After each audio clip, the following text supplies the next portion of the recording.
So we're researching the father of the grandson of James T. Clark, who would have been the nephew of John W. Clark. And lo and behold, we find out, if our information is correct, he was a wheelwright, Mr. Hosley, came in as a sergeant, left as a private. As a private. Something happened. I think he kissed the boss's daughter and got in trouble.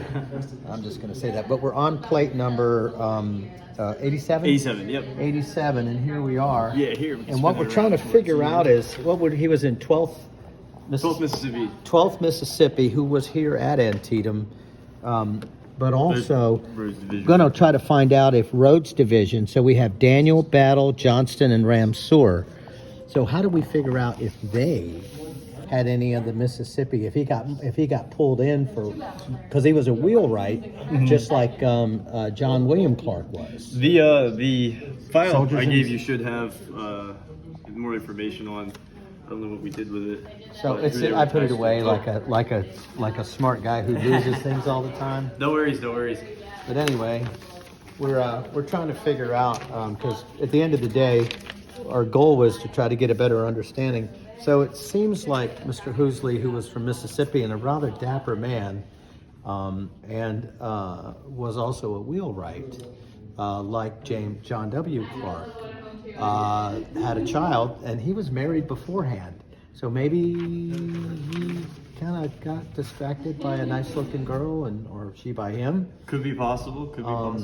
But then this is starting to sound like as the sound through the hourglass. Was it the days of our lives? Sounds like Unionville was a hotbed for love and romance, and during wartime, it's no surprise. Whatever salves the heart and soul with all the sadness going around. They are in Rhodes Brigade. They're in Rhodes. So, yeah, there it is. Go, well, Rhodes. I know we're looking at 1860. So Rhodes was situated. So it goes. He's a wheelwright. He's camped out by the house. Sharp-looking man, nice-looking gal. Rhodes Brigade. Rhodes. He's in Rhodes.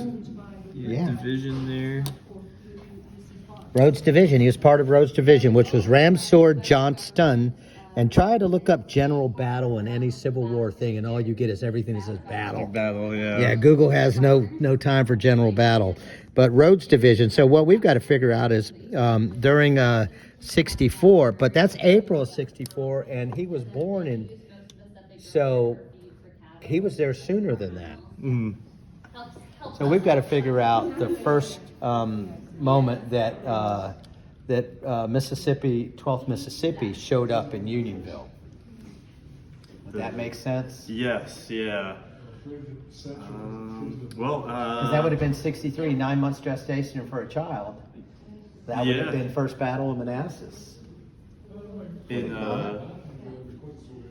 I've got his birthday, so we can reverse it. Yeah, we can definitely see it. So we're going to pick the exact date based on childbirth chronology when they did their hanky-panky in Unionville, Virginia. That's inappropriate, I know. But it is historically a relevant conversation. This is crazy. The world is an interesting place. So Dennis S. Hosley, Hosley, I guess you would pronounce that Hosley, was born in 1841 in Vicksburg in Warren County, Mississippi. And he was the father of William Henry Hosley Sr. And there he is. There's the picture of him. There's William Hosley. Now the question is, he was born in August 13 of 1864. What is 9 months before that? He was born in August 3rd. He was born in August 13th of 1864. Well, I am a history major, not a math major. Okay, August is the eighth month. So it would have been December. It was cold. So, yeah, November, December of 63, when they were winter camped. Yeah, it's definitely plot thickens. The math is there. So, in the winter of 63, now we got to figure out Rhodes' brigade in Mississippi in 63.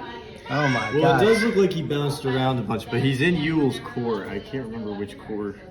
the Confederate Corps was broken up a little bit Oh different my than gosh, Federal is this Corps. not crazy? This is pretty crazy. We do have people saying that on the So they were attached to in May of '64. Or So we've got to figure him 63. 63. Yeah, I That's don't know post-Gettysburg, exactly. isn't it? It is, yes, yeah. So it was after Gettysburg. You could imagine people were shaken up. Mm-hmm. So if he's in 12th Mississippi, if he was in Gettysburg with 12th Mississippi, there was tough times. Wow. I don't know. He's in a very interesting space because he He's specialized too, as a wheelwright. yeah. Well, that's what makes me wonder even more. He's under command of A.P. Hill's Corps, Is he? but yeah, well, at least according to the. He's in Anderson's division of the 3rd Corps Army of Northern Virginia, which is commanded by A.P. Hill, I believe, at this time. But A.P. Hill is super close to Ewell's Corps. But they were bouncing around between. Oh, yeah. They were. There was a lot of movement. Like I remember when they camped, it would shift who was over who, and then having to spread people out based on water resource, food resource. Because if you have horses, heavy cavalry. What's interesting about this area? Do you know why they stayed here? Because there are more head springs here than just about anywhere in the county, which means more fresh water for horses and soldiers. So I'm right at the headwater of Walker's Branch, which is always wet there. Yeah, I mean, in proximity to all these units, what shows on the defenses here, or I'd say it's very probable. Yeah, that in. And plus, I mean, it wasn't unheard of for guys to go AWOL, you know, maybe go meet a friend in a different unit or something like that, even if you think he bounced out, or well, if he was a wheelwright, he would have known him. But the question is, well, I guess we got to figure out: was he demoted? Yeah, I mean, I would imagine a court martial or some kind of military. Or did he leave investigation and rejoin as enlisted? Some officers would do that, would they not, or no? I know nowadays some people switch branches. Maybe I'm. That would be hard to say. Yeah, I couldn't say with any certainty. Yeah, that's a ridiculous speculation. I get that. That's what I do. I meander around the truth and facts. So that's cool then. So I guess the next move would be to look him up. Would there be papers or reports on him? Potentially? It's hard to say what survived. Back to that. But I mean, yeah, back to the fire. Got to find the paper trail first. But this is definitely a great start here. I'd say it's very probable, especially in terms of the time frame. Everything lines up. Yeah. So they were there. We haven't. You said that Mississippi 12th was They came under to Antietam. Rhodes at one time. Yes, yeah, they were part of. But he was still a brigadier general. He eventually takes command of the whole division. And that would have been in 64 or 3 or. That I couldn't Yeah, say. yeah, okay. So we need to sort of see the arc of Rhodes. But This again, is somewhat out of my Yeah. zone of knowledge here. stretching in your Antietam, comfort zone. Well, cool. Well, thank you. So Of was course. he at Antietam, or are we talking about? I'd say it's very likely, just given his age, probably when he mustered, being a Vicksburg native. Yeah. The Mississippi company was here. Yeah. Oh yeah. They Mississippi sends units to fight in both the Western and the Eastern theaters. Okay. And he was here because he had kids. Yeah, I would feel pretty confident that he was likely here. If he had a kid born here, he probably was here. Well, we know he was at least in the Army by December of '63. Yeah. Right. And we didn't get a date on the picture of his muster, did we?